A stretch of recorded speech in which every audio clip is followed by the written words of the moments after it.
My name is Patrick.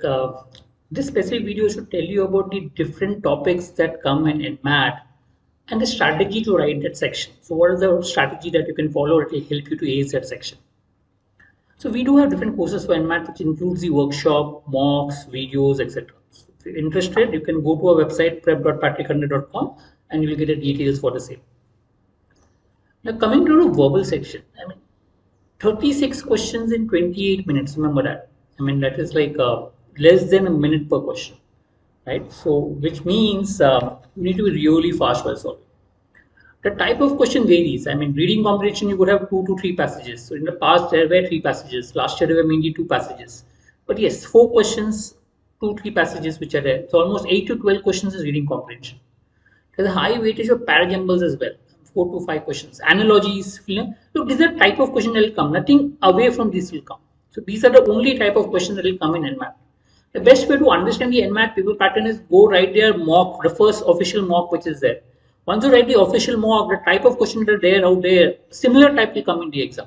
Obviously, the question will be different, but at least will come to know the type of question and then you can accordingly practice. So these are the type of question that normally comes in the NMAT verbal section.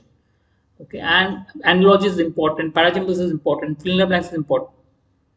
So normally, if you look at the 2 types of questions, normally I break it up. One is the reading comprehension Jumbles, which normally takes more time to solve. Whereas analogies, fill in the blanks, error identification, phrase placement, you can take less time if you're really fast in reading and solving. Just read. So since you have less than a minute per question, technically reading comprehension Jumbles will take more time. So which means these are the questions, 4 type of questions, which you should try to solve in less than half a minute. Ideally lesser than that, 20 seconds maybe, analogies maybe even in 10-15 seconds. If you can do that, you will save time and you can solve maybe the questions which are taking more time, like reading comprehension Jumbles.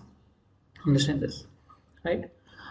So be careful. Also, it's very important that you don't waste too much time on reading comprehension Jumbles, that you don't get time to complete the paper. Remember, not solving a question has more negative than maybe solving. And it's better to go wrong in a question than by guessing mark than maybe not solving a question. So as I said, some questions take less than a minute, some questions take more time. You need to prioritize the one which takes lesser time. RC and Jumble para, even if you get it right, you already spent a lot of time on it, which is not advisable. Also, since it takes time, maybe Jumble para, etc., you can use the options and try to get the answers accordingly, right? So find where you get less marks per minute. So go through all the questions, find the marks per minute for each type of question that you get. Okay, and wherever you get less marks per minute, you can leave them. Leave them in the sense guess mark. I'm not saying leave them and don't mark the answer. Just mark. For example, if I come to read, I normally solve, let's say, not all the questions, but I say solve 28 questions. I leave out 8 questions. 8 questions and I get less marks in RCs. So I may leave out 8 questions of RCs maybe completely. So I'll not even read it. I'll just mark the answers directly, or maybe just read the question, not reading the passage, read the question, look at the options and mark the answer, whichever way you're comfortable. But plan accordingly. Okay. So do plan for a tough paper and an easy paper. When you're planning for the paper, ensure that you make a plan. Okay, if it's a tough paper, I will leave out maybe more questions, 8 questions, 10 questions. That is a guess mark, 8, 10 questions. If it's an easy paper, maybe I will try to only leave out 4 questions. So you'll be able to make out, there will be a little difficulty level difference. Normally they try to keep it same, but it always happens that there could be a little change in difficulty level. So go with an open mind and try to solve, right? So go with a gut feel as far as possible, okay, and save time. And VA normally I say if you feel okay, this is the answer, mark the answer and move forward. Normally what I've seen is people who normally read more. Their gut feel normally is better. They get the answer better by just going fast. And on VA like analogies etc., you go slower, maybe you will go lesser marks. You go faster, you may get more marks. But yes, you should know the rules, regulations, how to solve it. That will help you better, right? So practice, go to the official mock, look at the type of question and practice those questions.